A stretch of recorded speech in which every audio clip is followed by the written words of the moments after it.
معزز ناظرین کرام، السلام علیکم ورحمۃ اللہ وبرکاتہ۔ آپ کی بارگاہ میں حاضر ہوں ایک اور نئی ویڈیو کے ساتھ۔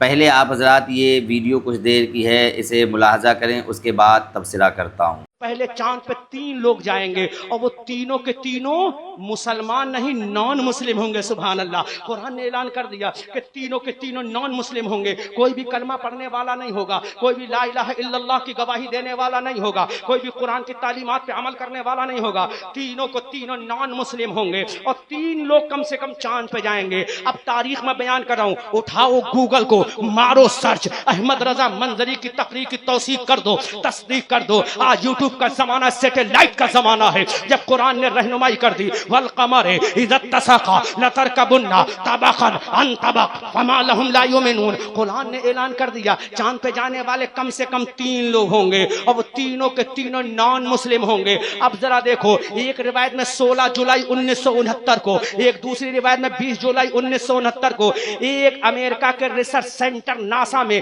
ایک سواری تیار کی گئی جس کا نام 911 اپولو رکھا گیا۔ اس 911 اپولو نام کی ڈسکوری میں 3 لوگ سوار ہوئے۔ ایک کا نام نیل آرم اسٹرانگ ہے، ایک کا نام ایڈلر ووز ہے، ایک کا نام کولنز ہے۔ جب یہ تینوں کے تینوں ڈسکوری میں سوار ہوئے اور جب پرواز کرنا شروع کر دی، آگے پہنچے، جب چاند کی دھرتی پر لینڈ کیا اور نیل آرم اسٹرانگ نے اپنا قدم، اب پورا مجمع استقبال کریے گا، میں ایسی آواز کا مالک تو نہیں ہوں جیسا کہ محمد علی فیضی اور شمیم فیضی ہیں، لیکن میں اپنے عشق کا اظہار کر رہا ہوں۔ تو دوستو، آپ نے ویڈیو دیکھا اور سنا، ان کو تو آپ پہچان ہی گئے ہوگے، یہ ہیں احمد رضا منظری صاحب۔ اور آج کی جو ان کی نئی تقریر ہے اس میں انہوں نے کس طریقے سے قرآن کریم پر افترا کیا ہے اور کس طریقے سے ڈنڈی ماری ہے اور کس طریقے سے بہتان تراشی کی ہے سورہ انشقاق کی کچھ آیات پڑھ کر کے، اور اس کے بارے میں جو تفسیر انہوں نے پیش کی ہے وہ بالکل ہی غلط ہے اور من گھڑت ہے، کہیں سے کہیں نہیں ہے۔ اور جو تذکرہ انہوں نے کیا ہے گوگل کا، کہ گوگل کر لیجئے، میں آپ کے سامنے گوگل پہ ہی آج اس آیت کریمہ سے لے کر کے اس کی تفسیر آپ کو سنانے والا ہوں۔ آپ حضرات سنیں کہ یہ کس بارے میں نازل ہوئی اور اس کا کیا مطلب ہے اور کیا معنی ہے۔ بالکل اس کے برخلاف اور برعکس مولانا احمد رضا منظری صاحب تقریر فرما رہے ہیں۔ تو میں آپ کے سامنے پیش کر رہا ہوں سب سے پہلے سورہ انشقاق کی یہ آیت کریمہ ہے، اور اس کی شروعات ہوتی ہے یہاں سے، فلا اقسم بالشفق واللیل وما وسق والقمر اذا اتسق لترکبن طبقا عن طبق فما لهم لا یؤمنون۔ یہ آیات مقدسہ ہیں جن کے بارے میں مولانا احمد رضا منظری صاحب من گھڑنت واقعہ بیان کر رہے تھے۔ اس کا ترجمہ کنز العرفان کے حوالے سے، جو کہ میں نے گوگل سے سرچ کیا ہے، ترجمہ کنز العرفان، تو مجھے شام کے اجالے کی قسم ہے اور رات کی اور ان چیزوں کی جنہیں رات جمع کر دے، اور چاند کی جب اس کا نور پورا ہو جائے۔ ضرور تم ایک حالت کے بعد دوسری حالت کی طرف چڑھو گے، تو انہیں کیا ہوا کہ وہ ایمان نہیں لاتے۔ یہ ترجمہ کنز العرفان ہے جو میں نے آپ کو پڑھ کر کے سنایا۔ اب اس کی تفسیر بھی جان لیجئے۔ تفسیر صراط الجنان سے میں آپ حضرات کے سامنے پیش کر رہا ہوں۔ فلا اقسم بالشفق، تو مجھے شام کے اجالے کی قسم ہے۔ اس آیت سے اللہ تعالیٰ نے اپنی پیدا کی ہوئی چیزوں کی قسم ارشاد فرمائی ہے تاکہ لوگ ان میں غور و فکر کر کے عبرت حاصل کرنے کی طرف مائل ہوں۔ اب شفق سے کیا مراد ہے؟ امام اعظم ابو حنیفہ رضی اللہ تعالیٰ عنہ کے نزدیک شفق سے مراد وہ اجالا ہے جو مغرب کی جانب سرخی ختم ہونے کے بعد شمال اور جنوب کی طرف نمودار ہوتا ہے، اور اس اجالے کے غائب ہونے پر آپ رضی اللہ تعالیٰ عنہ کے نزدیک مغرب کی نماز کا وقت ختم ہوتا ہے اور عشاء کی نماز کا وقت شروع ہوتا ہے۔ اور یہی کثیر صحابہ اکرام رضوان اللہ تعالیٰ علیہم، اکابر تابعین اور تبع تابعین کا قول ہے۔ بعض علماء کا شفق سے وہی سرخی مراد لیتے ہیں جو سورج غروب ہونے کے بعد افق میں نمودار ہوتی ہے۔ اب واللیل وما وسق کی تفسیر، اور رات کی ان چیزوں کی جنہیں رات جمع کر دے، یعنی رات کی قسم اور ان چیزوں کی قسم جنہیں رات جمع کر دیتی ہے، ان چیزوں سے مراد یا تو جانور ہیں جو کہ دن میں منتشر ہوتے ہیں اور رات میں اپنے آشیانوں اور ٹھکانوں کی طرف چلے آتے ہیں، یا ان سے مراد وہ اعمال ہیں جو رات میں کیے جاتے ہیں جیسے تہجد کی نماز کہ یہ رات میں ادا کی جاتی، یا ان سے مراد تاریکی اور ستارے ہیں کہ یہ رات میں جمع ہوتے ہیں۔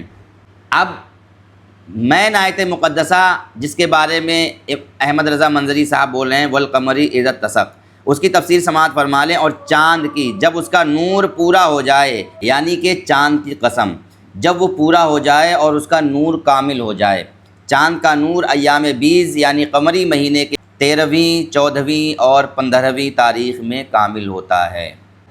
لترکبن طبقا عن طبق، ضرور تم ایک حالت کے بعد دوسری حالت کی طرف چڑھو گے۔ یہ اس سے اوپر آیات میں مذکور قسموں کا جواب ہے۔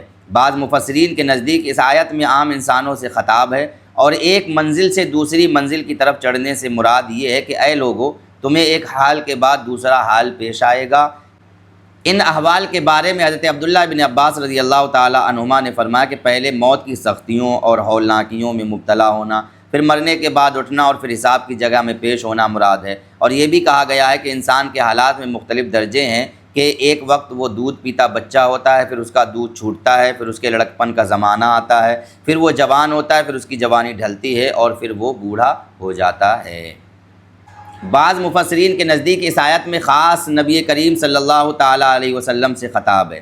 اب اس میں بہت سننے والی بات یہ ہے کہ بعض مفسرین لترکبن طبقا عن طبق کے معنی میں بعض مفسرین یہ کہتے ہیں کہ یہ خاص حضور نبی کریم صلی اللہ تعالیٰ علیہ وسلم سے خطاب ہے، اور یہ کہ ایک منزل سے دوسری منزل کی طرف چڑھنے سے مراد یہ ہے کہ ایک آسمان سے دوسرے آسمان کی طرف چڑھیں گے۔ اور اللہ تعالیٰ نے اپنے حبیب صلی اللہ تعالیٰ علیہ وسلم کے ساتھ ایسا کیا کہ آپ معراج کی رات ایک آسمان پر تشریف لے گئے، پھر دوسرے آسمان پر، اور پھر اسی طرح درجہ بدرجہ اور مرتبہ بمرتبہ آپ صلی اللہ تعالیٰ علیہ وسلم اللہ تعالیٰ کے قرب کی منازل میں پہنچے۔ یعنی لترکبن طبقا عن طبق سے مراد خاص حضور اکرم صلی اللہ تعالیٰ علیہ وسلم کی ذات مقدسہ لی گئی ہے، کہ حضور اکرم صلی اللہ تعالیٰ علیہ وسلم کے وہ معراج کا واقعہ کہ آقا کریم علیہ الصلوۃ والسلام جس میں ایک آسمان سے دوسرے آسمان اور تیسرے آسمان پر پہنچے، اور پھر اس طریقے سے اللہ تبارک و تعالیٰ کے قرب خاص میں حاضر ہوئے۔ حضرت عبداللہ بن عباس رضی اللہ تعالیٰ عنہما سے مروی ہے کہ اس آیت میں نبی کریم صلی اللہ تعالیٰ علیہ وسلم کا حال بیان فرمایا گیا ہے، اور اس آیت کے معنی یہ ہیں کہ آپ کفار کی سرکشی اور ان کے جھٹلانے کی وجہ سے غمگین نہ ہوں، آپ کو مشرکین پر فتح اور کامیابی حاصل ہوگی اور آپ کا انجام بہت بہتر ہوگا۔ اور آخری آیت فما لہم لا یؤمنون، تو انہیں کیا ہوا کہ وہ ایمان نہیں لاتے۔ یعنی اس سے پہلی آیات میں جن چیزوں کی قسم ارشاد فرمائی گئی یہ اللہ تعالیٰ کی عظیم قدرت پر دلالت کرتی ہیں، اور ان چیزوں کو دیکھ کر کسی عقل مند انسان کے لیے اللہ تعالیٰ پر ایمان لانے کے سوا اور کوئی چارہ نہیں۔ تو اب کفار کے پاس اللہ تعالیٰ پر ایمان لانے میں کیا عذر باقی رہ گیا ہے، اور وہ دلائل ظاہر ہونے کے باوجود اللہ تعالیٰ پر کیوں ایمان نہیں لاتے؟